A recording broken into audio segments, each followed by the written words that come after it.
Sa ngalan ng Ama at ng Anak at ng Espiritu Santo. Amen. Ang anghel ng Panginoon ay nagbalita kay Santa Maria. At siya'y naglihililang ng Espiritu Santo. Aba, Ginoong Maria, napupuno ka ng grasya, ang Panginoong Diyos ay sumasa iyo. Bukod kang pinagpala sa babaeng lahat, at pinagpala naman ang iyong anak na si Jesus. Santa Maria, Ina ng Diyos, ipanalangin mo kami makasalanan, ngayon at kung kami mamamatay. Amen. Narito ang alipin ng Panginoon. Maganap nawa sa akin ayon sa wika mo. Aba, Ginoong Maria, napupuno ka ng grasya, ang Panginoong Diyos ay sumasa iyo. Bukod kang pinagpala sa babaeng lahat, at pinagpala naman ang iyong anak na si Jesus. Santa Maria, Ina ng Diyos, ipanalangin mo kaming makasalanan, ngayon at kung kami mamamatay. Amen. At ang salita ay nagkatawang tao. At nakipamuhay sa atin. Aba, Ginoong Maria, napupuno ka ng grasya, ang Panginoong Diyos ay sumasa iyo. Bukod kang pinagpala sa babaeng lahat, at pinagpala naman ang iyong anak na si Jesus. Santa Maria, Ina ng Diyos, ipanalangin mo kaming makasalanan, ngayon at kung kami mamamatay. Amen. Ipanalangin mo kami, O Santa na Ina ng Diyos, Nang kami maging dapat makinabang sa mga pangako ni Kristo. manalangin tayo. Panginoon naming Diyos, kasihan mo nawa ang aming mga kaluluwa sa iyong mahal na grasya, at yayamang dahilan sa pamamalita ng anghel, ay nakilala namin ang pagkakatawang tao ni Jesucristong anak mo. Pakundangan sa mahal na pasakit at pagkamatay niya sa krus. Papakinabangan mo kami ng kanyang pagkabuhay na magmuli. Sa kadakilaan sa langit, sa pamagitan ni Jesucristong aming Panginoon. Amen. Walati sa Ama at sa Anak at sa Espiritu Santo. Kapara nung unang-una, ngayon magpakailanman, magpa sa walang hanggan. Amen. Sa ngalan ng Ama at ng Anak at ng Espiritu Santo. Amen.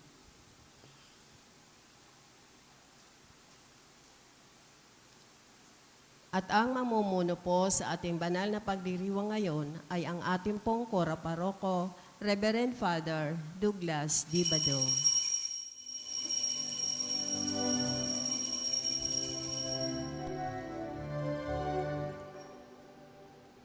Pagmamahal sa Panginoon ay simula ng karunungan. Ang kanyang kapurihay manatili magpakailanman. Purihin ang Panginoon, siya'y ating pasalamatan sa pagsasama at pagtitipon ng kanyang mga anak. Pagmamahal sa Panginoon ay simula ng karunungan. Ang kanyang kapurihay manatili magpakailanman. Sa ngalan ng Ama at ng Anak at ng Espiritu Santo. Amen. Ang pagpapala ng ating Panginoong Hesu Kristo, ang pag-ibig ng Diyos Ama, at ang pakikipagkaisa ng Espiritu Santo naway sumainyong lahat. At sumaiyo rin. Mga kapatid, tinipon tayo bilang mga kaanib na angkan ng Diyos, kaya dumulog tayo sa maawaing Panginoong nagpapatawad ng lubos. Sinugong tagapagpagaling sa mga nagsisisi, Panginoon, kaawaan mo kami. Panginoon, kaawaan mo kami. Dumating na tagapag-anyayang mga makasalanay magsisi, Kristo, kaawaan mo kami. Kristo, kaawaan mo kami. Nakaluklok ka sa kanan ng Diyos Ama para ipamagitan kami. Panginoon, kaawaan mo kami. Panginoon, kaawaan mo kami. Kaawaan tayo ng makapangyarihang Diyos, patawarin tayo sa ating mga kasalanan at patnubayan tayo sa buhay na walang hanggan. Amen. Manalangin tayo. Ama naming makapangyarihan, ipagkaloob mong maitaguyod ang sanlibutan sa matiwasay na pag-iral ayon sa layunin mo para sa aming kapakanan, sa pagsamba sa iyo ng may panatag sa kalooban, sa pamamagitan ni Jesucristo, kasama ng Espiritu Santo, magpasawalang hanggan. Amen. Maupo po ang lahat.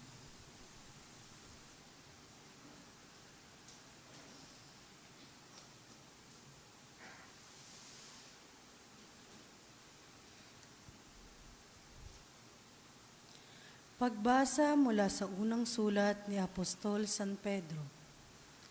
Mga pinakamamahal, alam ninyo kung ano ang itinubos sa inyo sa walang kabuluhang pamumuhay na inyong minana sa inyong mga magulang. Ang itinubos sa inyo'y di mga bagay na nasisira o nauubos, paris ng gito o pilak, kundi ang buhay ni Kristo ang inihain sa krus. Siya ang korderong walang batik at kapintasan. Itinalaga na siya ng Diyos sa gawaing ito bago pa nilikha ang daigdig. At alang-alang sa inyo, ipinahayag siya bago sumapit ang katapusan ng mga panahon. Dahil sa Kanya, nanalig kayo sa Diyos na sa Kanya'y muling bumuhay at nagparangal. Ano pat ang inyong pananampalataya at pag-asa ay nasa Diyos. Ngayong malinis na kayo dahil sa inyong pagsunod sa katotohanan, ano pat naghahari na sa inyo ang tapat na pag-iibigan bilang magkakapatid. Naway maging maalab at taos sa puso ang inyong pagmamahalan. Sapagkat muli kayong isinilang, hindi sa pamamagitan ng tao, kundi sa bisa ng buhay at walang kamatayang salita ng Diyos. Ayon sa kasulatan, ang lahat ng tao ay gaya ng damo. Gaya ng bulaklak nito ang lahat niyang kariktan. Ang damo ay natutuyo at nalalanta ang bulaklak. Ngunit ang salita ng Panginoon ay mamamalagi kailanman. At ito ang mabuting balitang ipinarangal sa inyo. Ang salita ng Diyos. Salamat sa Diyos. Ong butihin. Ginagawang matahimik yaong mga hangganan mo. Bibigyan kang kasiyahan sa lokob niyang trigo. Kung siya ay naguutos, agad itong natutupad. Dumarating sa daigdig na hindi na nagluluwat. Tugon, Purihin mo, pa Jerusalem, ang Panginoong butihin. kay Jacob niya ibinigay ang balita at pabilin. Ang tuntunit mga aral ibinigay sa Israel. Ang ganitong karapatan ay wala ang ibang bansa, pagkat hindi nila batid ang utos sa itinakda. Purihin ang Panginoon. Tugon, Purihin mo, Jerusalem, ang Panginoong butihin. Tumayo po ang lahat.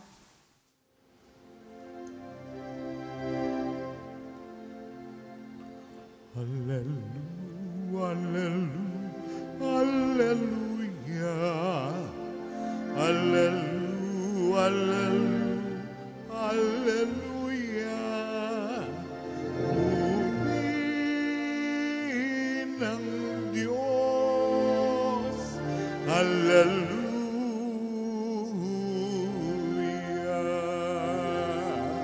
Purihin ng Diyos, hallelujah.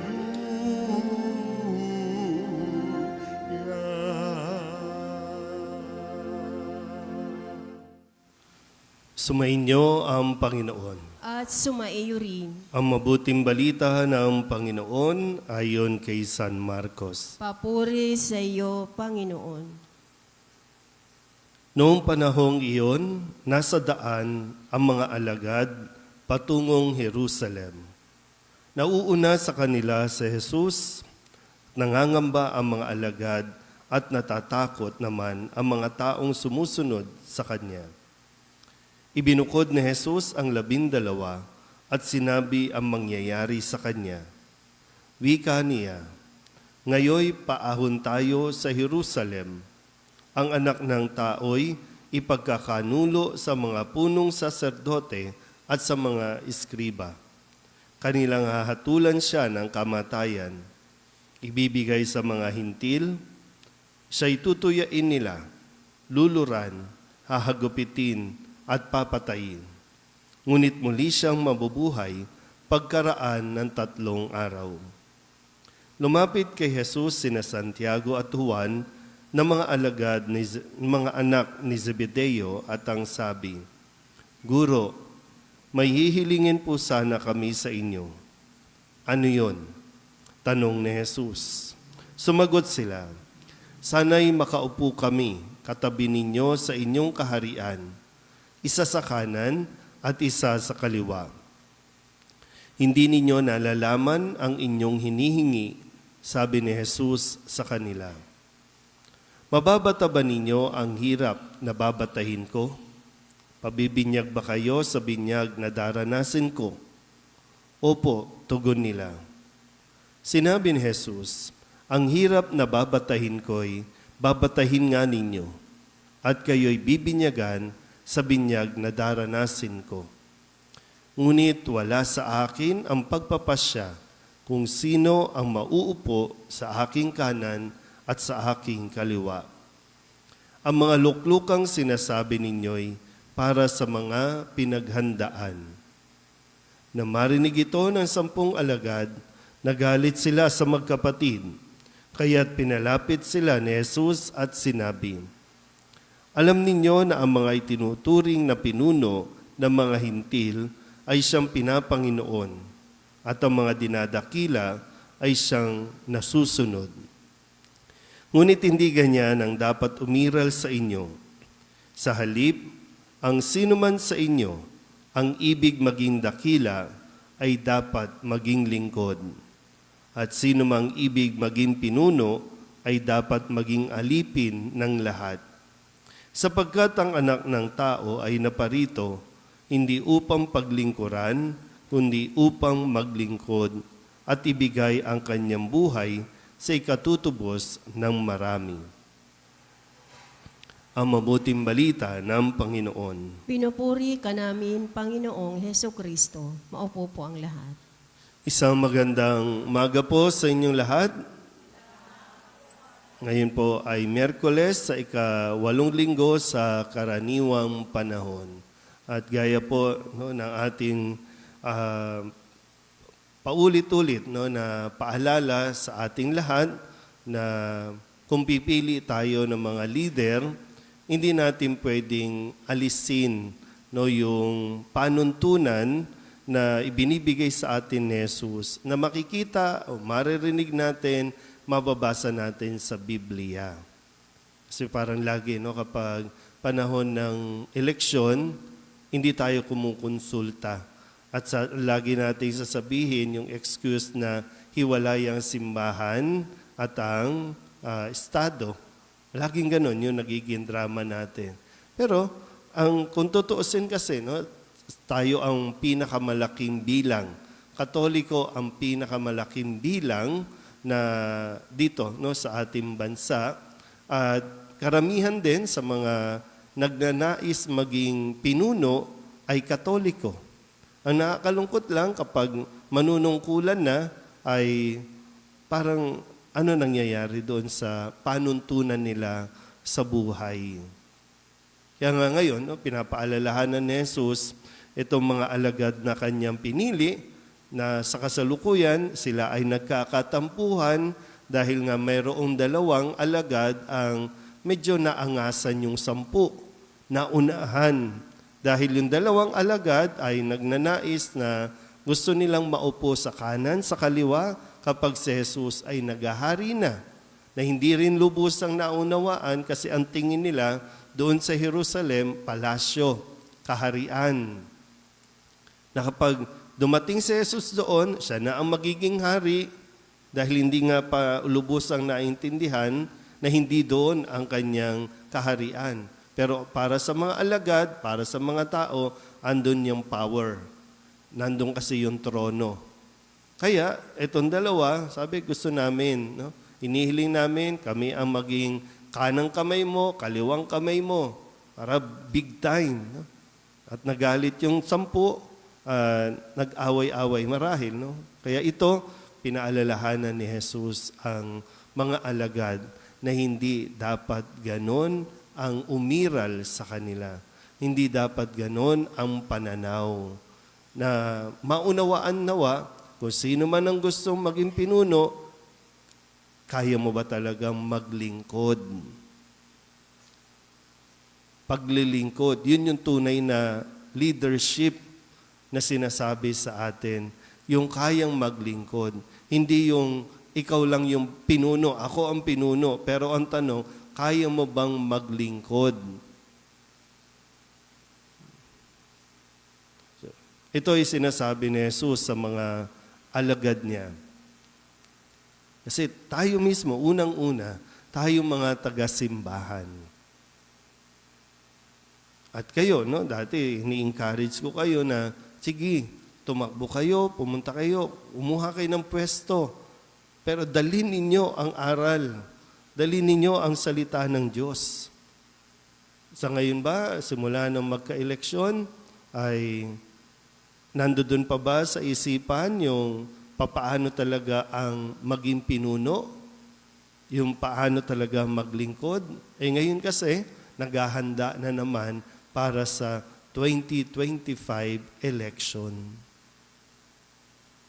Nakapaglingkod na ba? Bago mo pa isipin na gusto ko maglingkod sa 2025. Halos lahat na ngayon, no, ng mga partido, yan na ang kanilang isip kung ano ang mangyayari sa 2025. Ulitin ko po, no? Mga Katoliko, halos karamihan dyan. Sabihin na natin, 90% Katoliko ang mga yan. Pero naglilingkod nga ba talaga? O personal interest? Iba kasi kapag may power ka, iba kapag mayroong kang posisyon. Pero sa atin din, no? Kaya nga, ipinapaalala din sa atin, paano tayo tumingin, paano tayo pumili sa mga lumalapit sa atin at tumihiling na gusto ko pong maglingkod, gusto ko pong maging pinuno. Naiintindihan ba na talaga rin natin, bago natin ibigay yung atin pong kapangyarihan sa kanila, bago natin sila bigyan ng kapangyarihan, nauunawaan ba natin ito? Kasi pag nakaupo na, dapat yung paglilingkod ay para sa kapakanan natin. Natutulungan ba nila tayo? Natutulungan ba ang pangangailangan? Natutugunan ba ang pangangailangan natin kung paano tayo mas magiging ligtas? Kung paano tayo mas magiging matibay? Paano mapoprotektahan ang mga bata? Paano mapoprotektahan ang pamilya? Pinaglilingkuran ba talaga tayo o gusto lang nilang, hindi ko alam kung anong dahilan para naisin pa nila ulit manatili sa posisyon. Patuloy natin din na ipagdasal sa ating pagdiriwang ng misa ang mga pinuno, hindi lang ng ating simbahan, lalong-lalo na ang mga pinuno sa labas ng simbahan. Amen?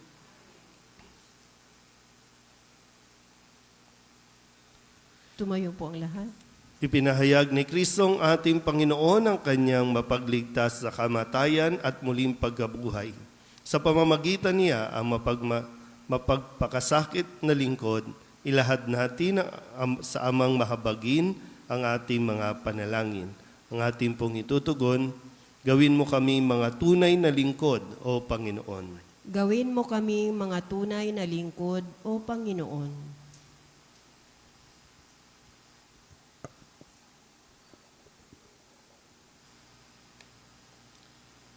Ang mga pinuno ng simbahan, naway maging tunay na mga lingkod na kumikilos na mayroong malasakit na tulad na ipinakita ni Kristo sa kanyang mga tagasunod.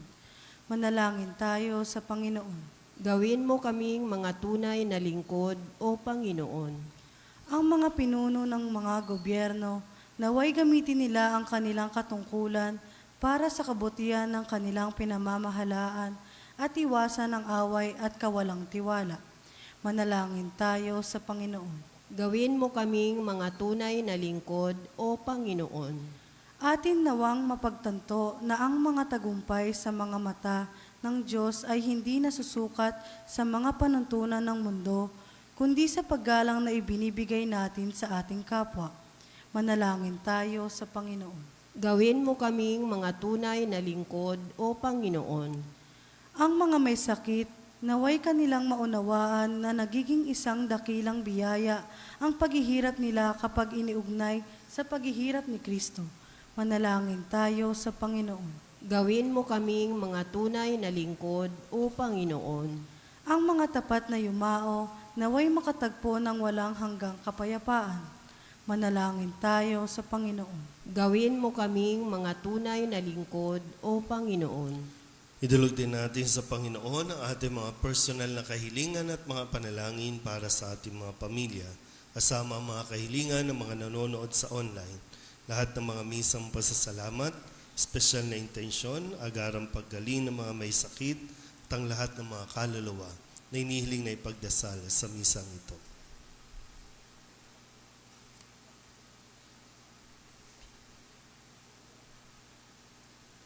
Ang lahat ng ito inihiling namin sa ngalan ni Kristo ang aming Panginoon. Amen.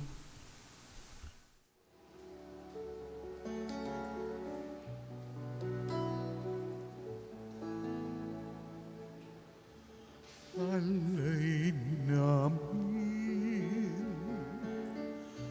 aming buhay, bawat ganap at lumbay, bawat pangarap naming taglay,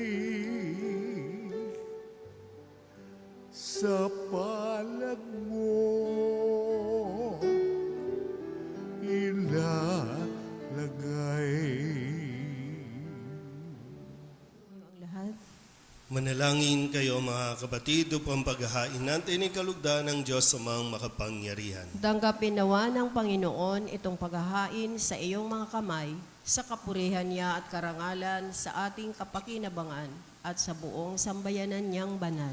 Ama naming lumikha, ipinagkaloob mo ang mga dapat ialay upang aming sambahin ang iyong ngalan.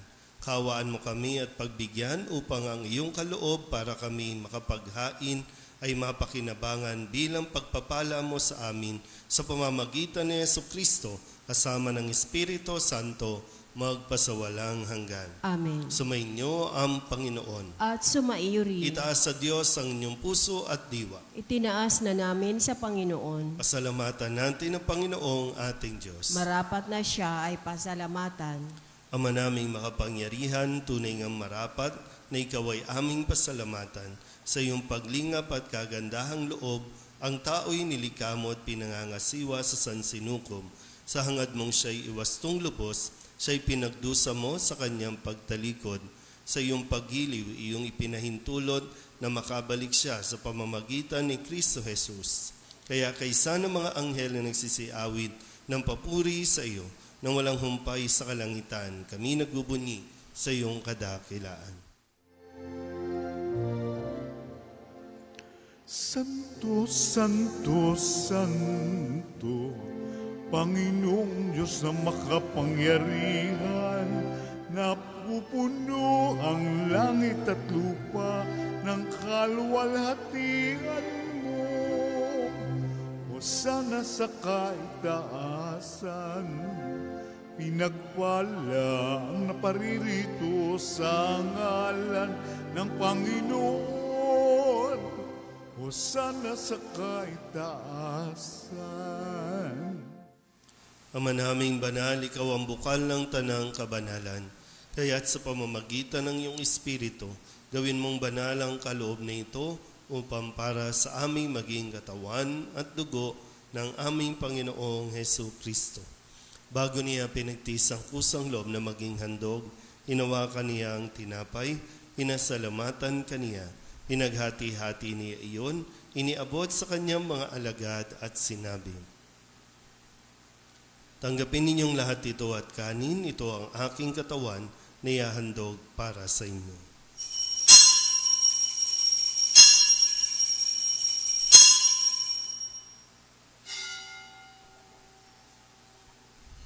Gayun din naman, humatapos ang hapunan, hinawakan niya ang kalis, muli kaniyang pinasalamatan. Iniabot niya ang kalis sa kanyang mga alagad at sinabi, tanggapin ninyong lahat ito at tinumin. Ito ang kalis ng aking dugo, ng bago at walang hanggang tipan. Ang aking dugo na ibubuhos para sa inyo at para sa lahat sa ikapagpapatawad ng mga kasalanan. Gawin ninyo ito sa pag-alaala sa akin.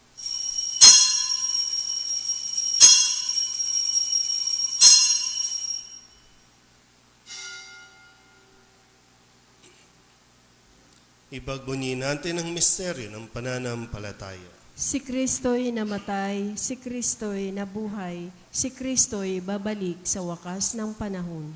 Ama, ginagawa namin ngayon ang pag-alaala sa pagkamatay at muling pagkabuhay ng iyong anak. Kaya tiniaalay namin sa iyo ang tinapay na nagbibigay buhay at ang kalis na nagkakaloob ng kaligtasan. Kami napapasalamat dahil kami iyong minarapat na tumayo sa harap mo para maglingkod sa iyo. Isinasamo namin kami magsasalo-salo sa katawan at dugo ni Kristo ay mabuklod sa pagkakaisa sa pamamagitan ng Espiritu Santo. Ama, lingapin mo ang iyong simbahang laganap sa buong daigdig. Puspusin mo kami sa pag-ibig kay San Francisco na aming Papa at ni Jose na aming Obispo at ng Tanang Kaparian. Alalahanin mo rin ang mga kapatid namin na himlay na may pag-asang sila'y muling mabubuhay, gayon din ang lahat ng mga pumanaw. Kawaan mo sila at patuloyin sa iyong kaliwanagan. Kawaan mo at pagindapating kaming lahat na makasalo sa iyong buhay na walang wakas. Kaysa ng mahal na Birhen Maria na ina ng Diyos, ng kabiyak ng puso niyang si San Jose, kaysa ng mga apostol at ng lahat ng mga banal na namuhay dito sa daigdig ng kalugod-lugod sa iyo, may pagdiwang nawa namin ang papupuri sa ikararangal mo sa pamamagitan ng iyong anak na aming Panginoong Hesus Kristo. Sa pamamagitan ni Kristo, kasama niya at sa Kanya, ang lahat ng parangal at papuri ay sa iyo, Diyos amang makapangyarihan, kasama ng Espiritu Santo, magpasawalang hanggan. Amen.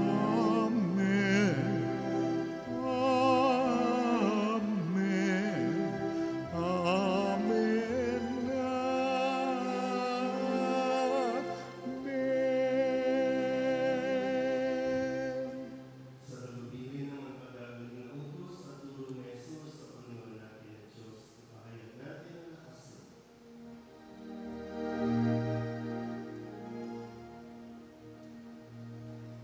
Ama naming sumasalangit ka, sambahin ang ngalan mo. Mapasamin ang kaharian mo, sundin ang loob mo dito sa lupa para ng sa langit. Bigyan mo kami ngayon ng aming kakanin sa araw-araw at patawarin mo kami sa aming mga sala para ng pagpapatawad namin sa nagkakasala sa amin. At huwag mo kaming ipahintulot sa tukso at di-adya mo kami sa lahat ng masama.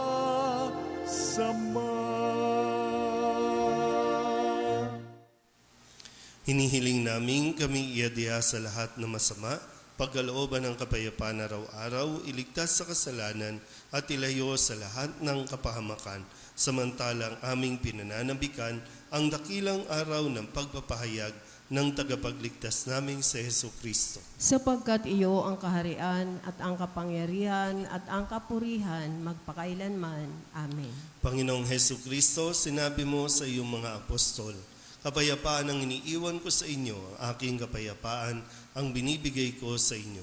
Tunghayan mo ang aming pananampalataya at huwag ang aming mga pagkakasala.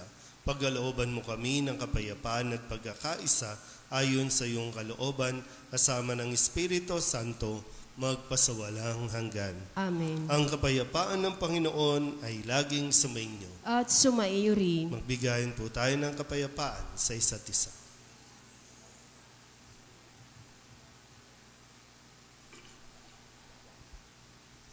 Kordero ng Diyos na nag-aalis ng mga kasalanan ng sanlibutan, maawa ka sa amin.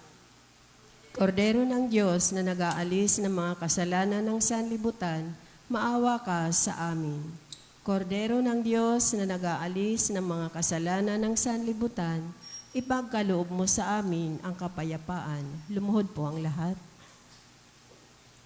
Ito ang kordero ng Diyos. Ito ang nag-aalis ng kasalanan ng sanlibutan. Mapalad ang mga inanyayahan sa kanyang piging. Panginoon, hindi ako karapat-dapat na magpatuloy sa iyo, ngunit sa isang salita mo lamang ay gagaling na ako.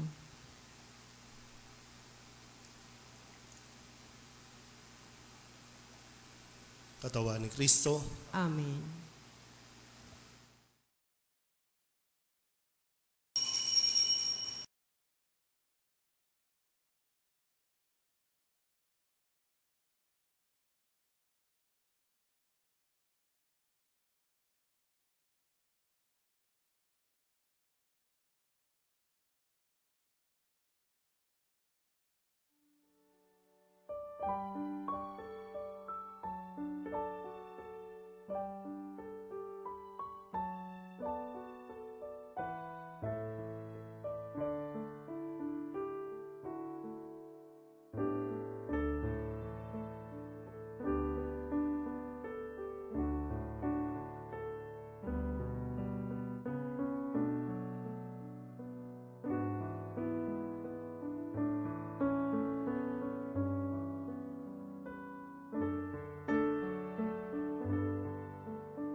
Tumayo po ang lahat.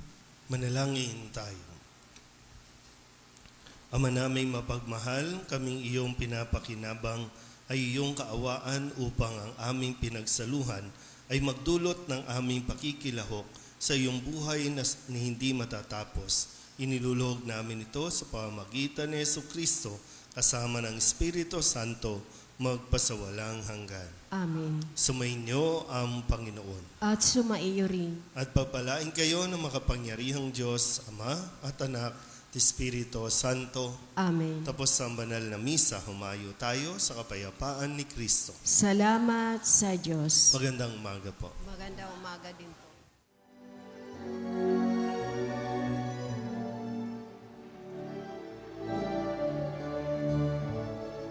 Mayon at ipahayag kanyang pagkalingat naman Sa buhay, pag-ibig at katarungan, tanda ng kanyang kaharian. Sa panahong diganggang lupa, sa panahong ng ani sagana, sa panahon ng digmaan at kaguluhan, sa panahon ng kapayapaan, umayo na tipayan, kanyang pagkalingat aba, sa buhay, pag-ibig at katarungan, tanda ng kanyang kaharian.